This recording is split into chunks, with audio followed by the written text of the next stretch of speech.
Hi everybody, it's Dandruff with your news Cartridge for Wednesday, October 12th, 2016. Today begins with AMD ending support on their Gaming Evolved app and are no longer distributing it. My wife has a full AMD machine and personally I've always found it to be useless, so I think this is a good thing. If you subscribe to EA or Origin Access, you can download a 10-hour trial for Battlefield 1 starting today. This is supposed to launch tomorrow, but hey cool, a day early. If you're a backer of Star Citizen, all ships in the game have been unlocked for a limited time, ending on October 17th. Blizzard remarked in a press release, Overwatch now has a player base of over 20 million people. Just in time for our first release announcement, the game Furi is coming to Xbox One and will have an exclusive boss battle. Hopefully it's a timed exclusive and will come to all of the other platforms at a later point. If you've been wanting to play World of Final Fantasy, you can next week on October 17th. A demo is coming out for PS4 and PS Vita.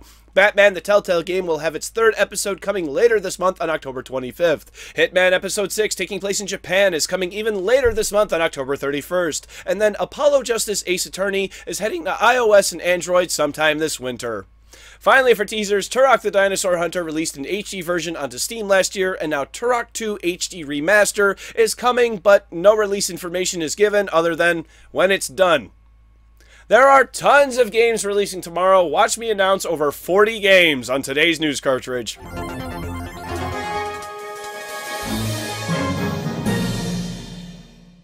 Well, I can honestly say I have never reported on anything like this before. Our top story is a real $75,000 bounty placed on a rival alliance in the game EVE Online. The player known as Holder 2K will pay anyone who participates in the removal of Hard Knocks Incorporated from their Origin star system, which they've named Rage. Holder 2K says a portion of the money will be paid through PayPal once they are completely evicted. This stems from an internet turned to real-life squabble where allegedly a player's information was given out and then harassed at the bank he works at, and that's now turned into a federal investigation, so I guess we know why somebody's willing to pony up that much money.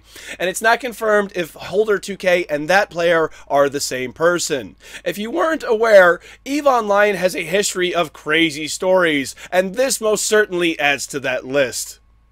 Next up is my favorite game, and the one I'm definitely going to be playing later, Kerbal Space Program. Yesterday the game updated to 1.2, the loud and clear update, and as a longtime Kerbal nut, it's really nice to see the satellite serving a greater purpose. The biggest addition is the communications network called KerbNet. Now you will need to relay signals from satellite to satellite, rather than being able to transmit data from anywhere in the game's solar system. Not only will this make the game harder, but adds to the level of realism already established. Both fuel flow and stability assist have had their systems overhauled, and wheels should now be much more stable. There is a ton of stuff that has been added and fixed. Find a link to the full patch notes down below, as well as links for sources for all of today's stories, and let me know if you play Kerbal and how far you've gotten in the comment section down below.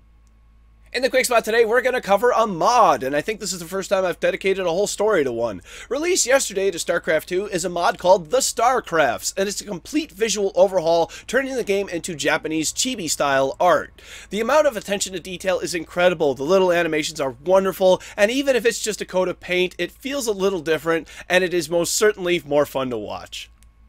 Finally today, Psyonix has made some big changes to the ranking system for Rocket League's competitive mode. The number of spots available for higher ranks has been increased by 6 times its original size. Not only that, but matches with more teammates will have a different curve for ranks than solo.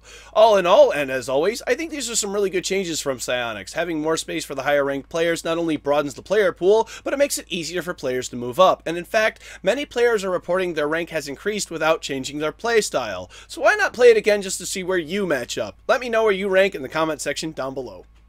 Get ready, because there's a lot of them. It's time for tomorrow's game releases. For PC, Draw Slasher, Loading Human Chapter 1, Skynet Rising Portal to the Past, Blameless, Polygod, Post Collapse, Eventide 2, The Sorcerer's Mirror, Survival Kingdom, Tales of the Elements FC, Shadow Warrior 2, Earhart, Tales of Broken Wings, Tank Universal 2, Bambino Rally 3, Shocked, and Dudon Pocky Resurrection. We got some hardware. The PSVR headset is coming out, so those of you with that, please enjoy. For PS4, Yesterday Origins, RIGS, Mechanized Combat League, World War Tunes, Battlezone, Until Dawn, Rush of Blood, Drive Club VR, Here They Lie, Loading Human Chapter 1, Atari Flashback Classics Volume 1, Atari Flashback Classics Volume 2, PlayStation VR Worlds, Hatsune Miku VR Future Live, Ace Banana, Hustle Kings VR, Eve Gunjack, Keep Talking and Nobody Explodes, Waddle Home, Headmaster,